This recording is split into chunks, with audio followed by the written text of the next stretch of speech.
Years ago, I worked in sales and I remember having this very enlightening and useful experience where I was going to meet a new client. We had connected on the phone, a few emails, and I was going to meet her to find out more about her business, her organization, and see if the service that I was selling, which was a sponsorship or advertising on a community radio station at that time, was going to be a good fit for her business. And I was still pretty new in that kind of a role. I was very passionate about it back then. I would read a lot of books and track my performance and look at what was happening. And I was very passionate about being really authentic and about being having good values. It was a community radio station. I wasn't there just to do a hard sell on anyone or anything like that. I would genuinely believed in the organization I worked for, and I genuinely wanted to find the right businesses to work with us that would find benefit. And it did not go well. And the reason was, before I assumed a connection with her based on our texts, phone calls, emails, that was more solid than it was in reality. We hadn't formed an in-person connection. And so when I got there, I spoke to her with the assumption of this goodwill and connection that I believed was there that wasn't actually established yet. I hadn't attuned to her. I hadn't met her reality and connected with her sufficiently in that place and in that moment. And she started to close down. She started to back away, and she told me I was asking very genuinely and well-intentioned questions about her business and what she needed and what she thought about this and why this was working and why that wasn't working, and trying to understand so that I could learn to go, okay, I think this is what's going on for you, and I think this is what we might be able to do, and this is where a good match could be. And she was, you're interrogating me. I don't want to answer your questions. And I noticed that this can happen in coaching and therapy. So there's a lot of emphasis on asking good, effective questions so that we can draw out the innate wisdom of a client so that they can find their own way. Beautiful, all well and good.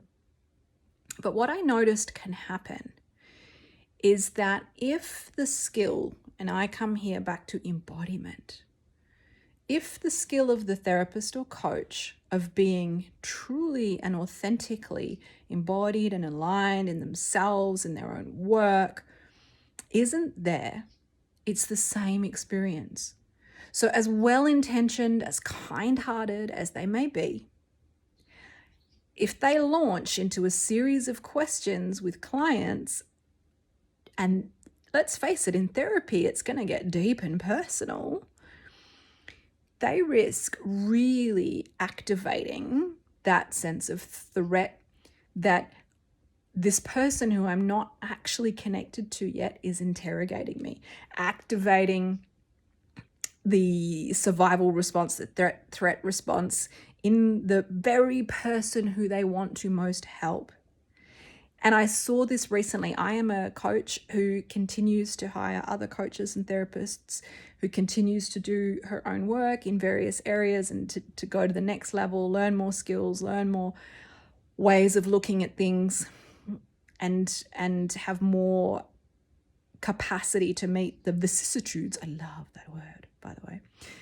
The ups and downs of life, the challenge of life, to become more and more resilient, to meet life in a whole and flexible and loving way.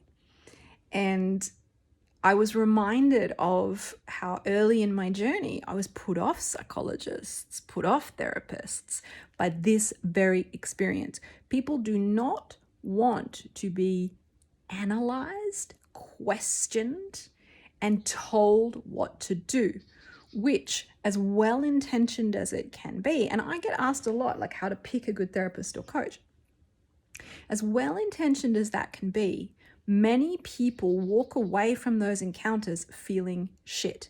And I have clients come to me saying, okay, so I know everything that's wrong with me now.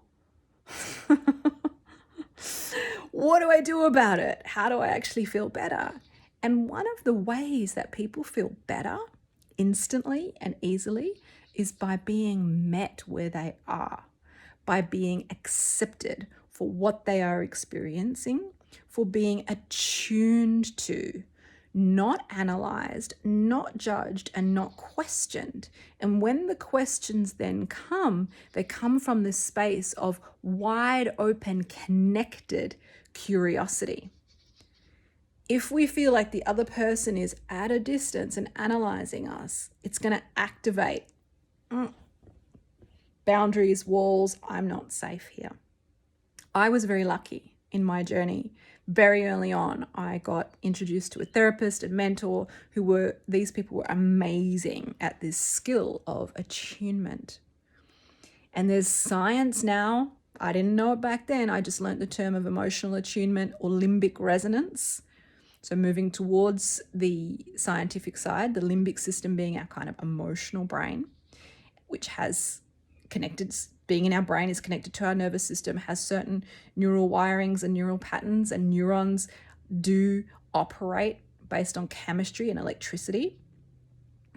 So there is literal fields of energy resonating out of our limbic system, and that when my limbic system meets your limbic system and is attuned to it, so the resonance of the vibrations of what's going on in my brain and your brain are harmonious, you're going to feel good.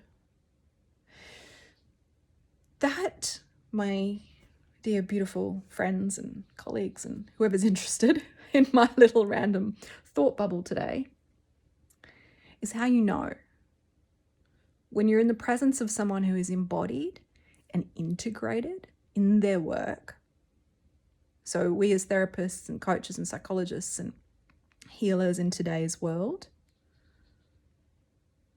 in my mind, have a sacred duty to have that depth of integrity. It is not a head-based analysis, as well-intentioned as it may be, to find out all the information, analyze it, and give you a report on the solutions of what you need to do.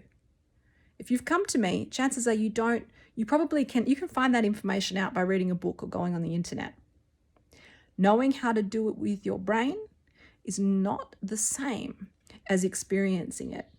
So I don't want to be told, as the client these days, I don't want to be told what to do. I want to be guided into the experience of it with you, with my clients. That is what I am trying to do. And it begins with this sense of attunement, that my first task, like way back when, with that woman that I was wanting to engage in a healthy, authentic sales process, was to prioritize the connection and the attunement first.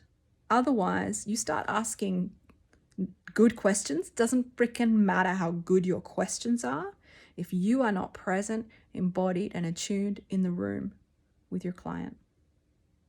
If you're the client looking for someone, look for that.